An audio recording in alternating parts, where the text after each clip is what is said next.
You know that feeling, right?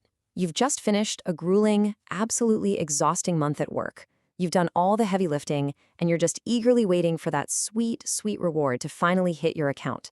But then you look, and this sinking feeling just sets in. You're working incredibly hard, yet it honestly feels like these invisible forces are quietly siphoning away your cash in the dead of night. It's a totally frustrating mystery. But listen, you aren't alone in feeling this way, and it's not some crazy conspiracy. It's just a system.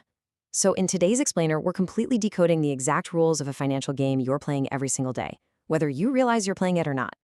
Let's start with a story I think we can all relate to. Imagine you spent the last month just slaving away, flipping burgers at your local fast food joint. You go home smelling like a deep fryer every night, but then you get the email confirming your paycheck, $2,000. You are thrilled. I mean, $2,000. But then you open up your banking app, and sitting right there on the screen is this much smaller number, $1,456. Your heart just drops. The math literally isn't mathing. Where on earth did the rest of it go? Okay, let's dive into this missing $544, because this right here is the modern ritual of giving away a chunk of your money to those invisible forces, who, by the way, fully expect you to say thank you for the privilege. This is the reality of taxes: federal, state, Social Security, Medicare, the whole shebang. Now, it's super easy to feel robbed here, but it actually helps to reframe what this missing money represents. It is, essentially, the cost of civilization.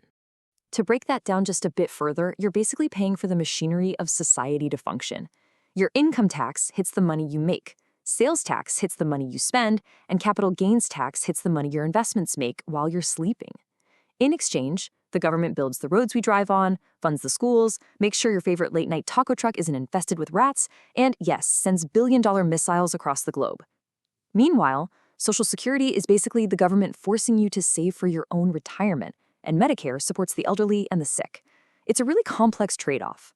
And look, while parting with your money is always going to be annoying, it is worth noting impartially that on a global scale, countries with higher tax rates generally do correlate with a higher overall quality of life for their citizens. So, you deposit your remaining cash, and you probably picture this massive, impenetrable steel vault guarded by a fire-breathing dragon, keeping your exact dollar bills perfectly safe. Well, I'm here to shatter that illusion. Banks are absolutely not dragons guarding a hoard, they are financial matchmakers. Through a system called fractional reserve banking, when you deposit $1,000, the bank takes $900 of your dollars and immediately loans it out to fund someone else's jet ski purchase. No joke. They only keep a tiny fraction on hand, relying entirely on the fact that we won't all show up on the exact same day asking for our money back. You provide the supply, the jet ski buyer provides the demand, and the bank just takes a sweet cut for making the introduction. And this brilliantly illustrates our next core concept, interest. Think of interest simply as money's way of charging rent to exist in someone else's hands. Now, there are two distinct ways this plays out. Simple interest is like saying, hey, here is a flat fee, thanks for playing. But compound interest? That's entirely different. With compound interest, every dollar you lend or borrow literally creates little clones of itself. And suddenly, those clones also want to charge rent. To show you exactly how dangerous those little clones can be, let's look at a tragic mini-narrative. You get a late-night craving and buy a $12 burrito on a credit card charging 20% interest. You figure, I'll pay it off next week. But you forget. You miss a payment. Now, your interest starts earning its own interest. That compound debt is a slow, silent burn. Before you know it, months have passed, and your delicious $12 burrito has mutated into a $50 regret. Compound interest on debt turns tiny, innocent financial mistakes into raging financial fires. But debt isn't the only silent thief out there. We've got to talk about inflation. Imagine buying your absolute favorite bag of potato chips. You pop it open, and it looks half-eaten already. Then you check the receipt and realize, wait, you paid 30% more for it than you did a year ago. That is inflation at work. It is not some overnight explosion of prices. It's a slow, quiet erosion of your purchasing power. Your $5 bill still looks exactly like a $5 bill, but suddenly it buys fewer packs of instant noodles and pumps way less gas into your car. Your money is just slowly bleeding value. Now, this rising inflation often ties directly into the broader economic cycle. Think of the economy like a massive house party. We start in the boom phase. The music is blasting, everyone is dancing, the drinks are flowing, and money is just everywhere. Then we hit the peak, but eventually the lights flicker. Reality hits. Someone checks their bank account, the money dries up, and suddenly we're in the bust phase. where the DJ is just playing sad lo-fi beats about corporate downsizing. Layoffs happen, spending stops completely. But it is so crucial to remember that recessions aren't forever. They are painful, sure, but they are necessary resets that clear out all the excess before the party eventually starts up again. Now, what's really interesting about this slide is how your personal behavior during all these economic cycles is meticulously tracked. Welcome to the shadowy trust algorithm known as your credit score. This little recipe totally dictates your financial reputation. It's not about how wealthy you are at all. It's entirely about how much a lender can actually trust you. And the biggest factor by far, payment history. Simply put, do you pay your debts on time before the late period hits? This algorithm spits out a number on a trust spectrum ranging from 300 to 850. If you're sitting below a 580 to a bank, you are a walking red flag. But if you cross that 750 threshold, you are practically sparkling with adult credibility. Honestly, think of your credit score like a pet dog.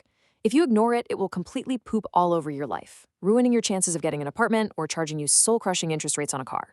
But if you feed it, walk it, and actually take care of it, someday it will help you buy a house. You can have zero dent and still have a trash score if you have no history. It's a rigged game for sure, but once you know these rules, you can rig it right back in your favor. But to truly master the game, we have to look at the biggest secret of all. Are you ready for this? Here is the major revelation. Money isn't actually real. Actually, scratch that. It's more like a grand social construct. There is absolutely no inherent difference in legitimacy between a piece of paper with a dead president's face on it and a wooden stick you found in the woods, except for one thing: shared belief.